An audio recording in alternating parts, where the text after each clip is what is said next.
This is a story called I Was Hired to Guard a Restaurant That Is No Longer in Business. When I saw the job post, I thought it was a joke. The pay was listed at $100 an hour, which seemed like it was way too much for a security guard position. And to be honest, I thought it was a typo.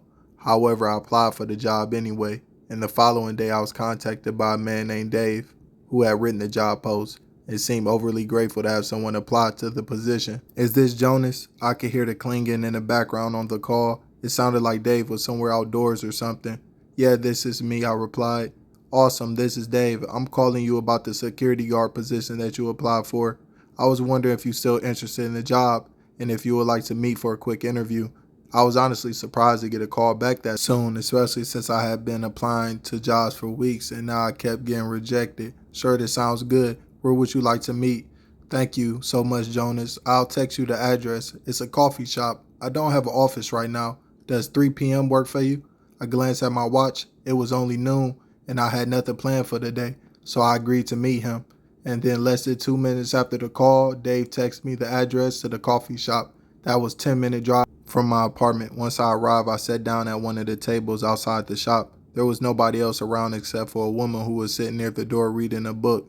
A couple minutes later, a man walked up to the table and waved at me. "Are you Jonas?" he asked. I nodded. "I'm Dave. Nice to meet you."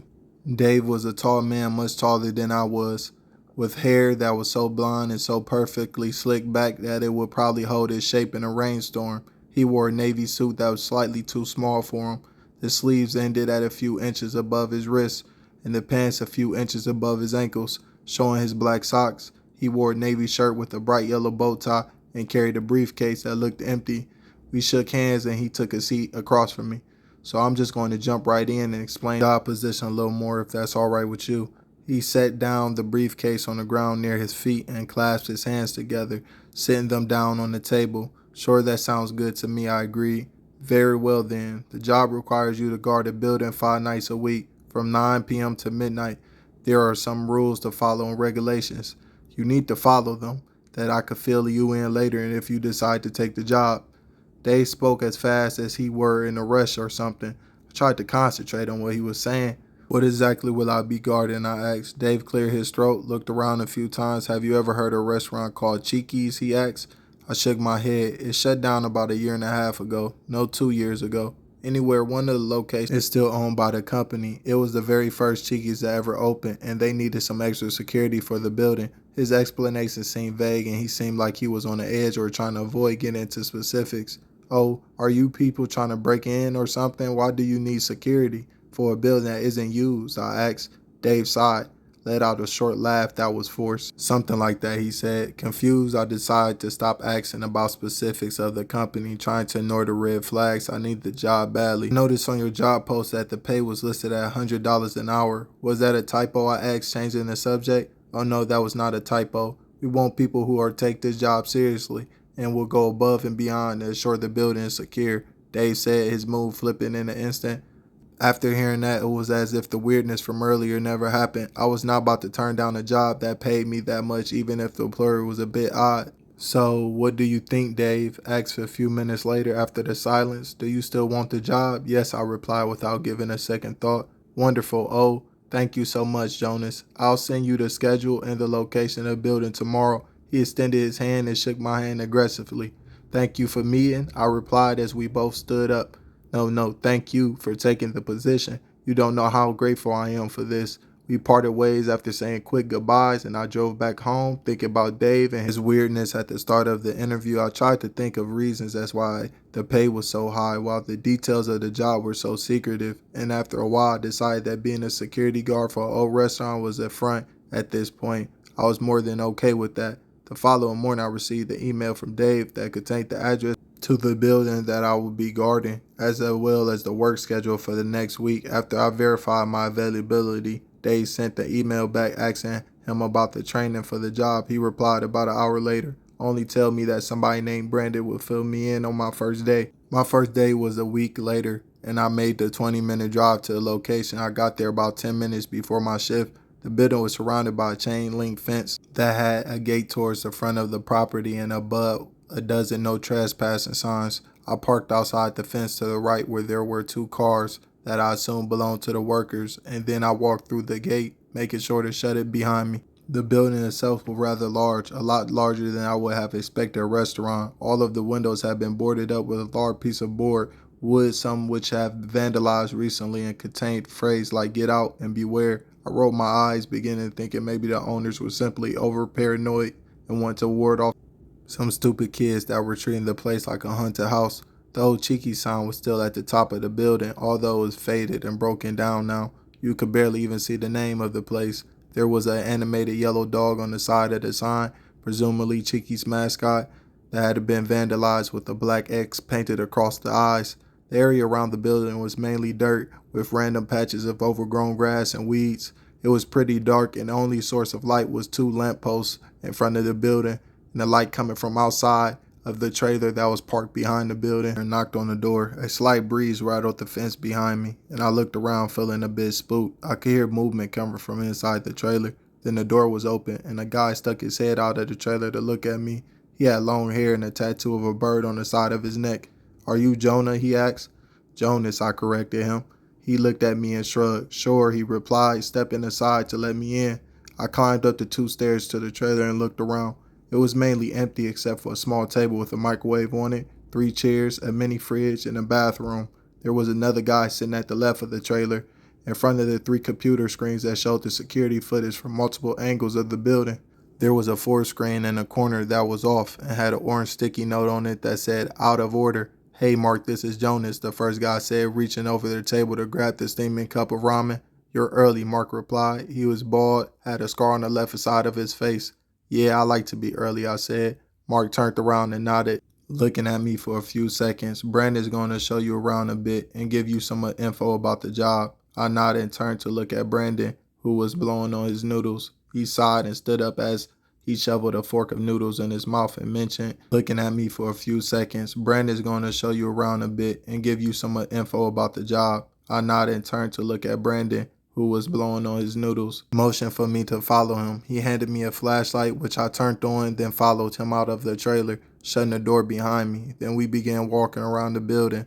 The job is pretty simple. You just sit there in that trailer for most of the time. We take turns doing rounds every hour. Just make sure no one is sneaking around here. Brandon continued to eat his ramen as we walked. It was pretty dark outside, and I swept the light around the area but saw nothing. The building was located in a semi-secluded area, a couple miles off the main road. There didn't seem to be many houses nearby either. I looked out past the fence, at the trees, the bushes nearby, but the night was empty, silent, except for the sound of footsteps crunching on the dry grass. Now there's a couple rules that we have to follow, so listen up. "You listening?" he asked, looking at me. I nodded. "Good. Rule number 1, do not wear bright colors." He motioned up and down at his all-black outfit. I nodded as I waited for him to continue as he slurped up some more noodles. "Rule number 2, we must do 1 perimeter check every hour, no excuses. We do 1 at 10, and then another 1 at 11, then the last 1 at midnight. Right before we leave, we do not leave until the last perimeter check is complete. Got it?" "Got it," I replied. We're on the other side of the property now, opposite of the trailer, and we stopped walking. Brandon looked around the darkness and watched as a noodle that was halfway out of his cup fell onto the dirt. Behind him, something rustled in the trees. "Rule number 3, and this is the final and the most important rule of all time," he said, pointing his fork at me. "No matter what happens, you cannot under any circumstance go inside Cheeky's." I glanced at the building. There was a door on the other side with "exit" painted on it. Red letters. It appeared to have been done recently, as the paint looked fresh and wasn't faded like the signs on the front. "You got it?" Brandon asked. "Loud and clear," I replied. "Good." He began walking back to the trailer and I followed him. As we made our way back, I heard a banging sound that seemed to come from the other side of the building. I stopped walking and aimed the flashlight towards the sound, but there was nothing. I was beginning to feel nervous, being out here basically in the middle of nowhere at night. There was a very minimal light, and I assumed that not many people knew we were out here. I started to wonder how long it would take for the cops to get out here just in case of emergency. "Come on," Brandon called, snapping me out of my thoughts. I sped up and caught up to him.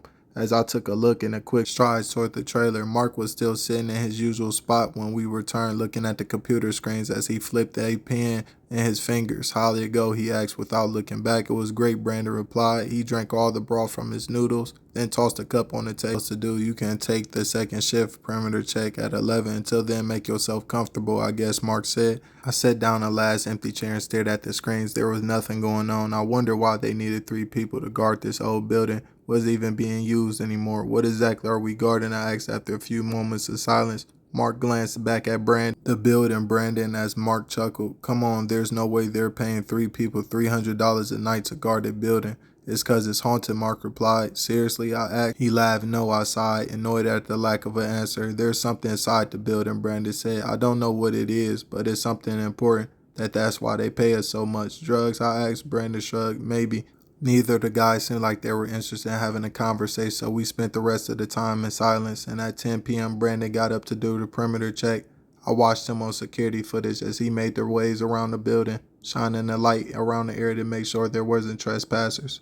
I saw a glance towards the building for a split second, shining his light like he heard something or something, but instead of stopping to investigate, he continued to walk. He came back after 12 minutes and sat back down in his chair. Looks good, he said, pulling out his phone. As I sat there in the trailer, I started to think about something different, things that could be guarded. There were different chances of drugs, but I couldn't figure out what someone would stash drugs in the old building for. Do you guys know why this place is shut down? I asked, breaking the silence. Human rights violations, Mark replied without turning around. What did they do? Mark turned around his chair and I noticed a gun that he had on his lap. A whole bunch of fucked up shit. I've heard a lot of different stories, and I'm sure that at least one must be true, but I've never asked any specifics. I'm trying to keep this job. If you are too, then I suggest you stop with all the questioning, he said. All right, I replied. A guy went missing, Brandon said a few seconds. I took a look at him. He turned his phone off and put it in his pocket. Right before Cheeky's closed, there was an employee who went missing during the shift. He was in a costume, you know, the yellow dog on the sign. He was on the left instead on the right. There was a whole investigation. People thought something had happened to him, and the company was trying to cover it up, but they never proved anything. Then like a month later, they just closed all the locations, sold all the buildings except for this one. He pressed his lips together and nodded. It was some crazy stuff. It's true, I asked. I looked over at Mark and he shrugged and glanced at Brandon. Like I said, there's a whole different lot of stories. Another hour passed by. Then it was my turn to make sure the area was secured. I got up and grabbed a flashlight from Brandon, stepping out into the trailer into the dark. Hey, I turned around to see Mark opening the trailer door. Take this with you, he said. Helen handed me a walkie-talkie. Since you're new, I took it from him and made sure it was on before I left and continued on my way. I was happy to walk around for a bit, considering that I've been sitting for a while. There's no space for walking around in the trailer. I stretched my legs and continued on my leisure pace. It was kind of nice to be out in a quiet night. If I ignored the looming presence of the building and what was in there, there was a cool breeze that blew through the trees periodically that made the gate cling against the fence. I was pressing the exit door I'd been seeing earlier, and I heard another banging sound on it this time. I certainly wasn't coming from the inside. I stopped and swept the light around the area just to make sure there was another source from the noise, but I saw nothing nearby that could have caused it. I thought about taking a peek inside the building, but then I thought about Rule 2, or was it Rule 3? I chose to ignore it and continue on back to the trailer. A couple seconds later, as I walked past front of the building, I heard the sound again. Only this time it was closer, as if it was coming right inside of one of the windows. Hello, I asked. The banging stopped. Then I stopped walking as I stood in front of the building using the flashlight to illuminate the way. Help, a quivering voice replied. Jonas, walk away. I had forgotten about the walkie-talkie in my hand until Mark's voice came on, crackling through it. There's someone trapped in the building. I think they might be hurt, I replied. No, Jonas, do not open the effing door. Do not go into that building. Do you understand? Mark snaps. I was a bit startled by his sudden aggressiveness. Certainly, if it were meant to guard something of high importance, we shouldn't allow anyone inside the building, right? I stood in place for a few seconds trying to concentrate and listen for any more sounds that might be coming from inside the building. I could hear heavy footsteps, groaning sounds. It sounded like somebody was injured. Listen, I replied. I don't care what we're guarding or how important it is. I'm not leaving a person in there, especially if they're hurt. I'm going to get them. I'll be back quickly. Jonas, I swear to God. Ignore what you heard. Come back to the trailer, Brandon said. He sounded out of breath, and I heard the trailer door close in the distance, followed by heavy footsteps as they began running towards me. I took off running back the way I came and yanking on one of the wooden boards on the window, moving it off to the side. managed to squeeze through the space and fall into the building. As the board slid back into place, I could hear Brandon and Mark right outside. "You take the exit, I'm going through the window," Brandon said. Heard Mark take off running towards the side of the building, turn off the walkie-talkie using a flashlight to look around inside. Inside of the building was disgusting. There was roaches, rats everywhere, some alive, some dead. I stepped on a few dead roaches as I walked, wincing as our crushing sound echoed through the silence. I kept walking, shining my light around the floor. I made my way further into the building. Then the smell hit me. The pungent odor, revolting combination of smells. I've lifted my neck and my shirt to cover my nose as I kept walking. I passed a few piles of unidentified rotten items, as well as a pile of feces and puddles of urine. I gagged, wondering what they could possibly hide in this mess, and I heard the door open towards the left side of the building.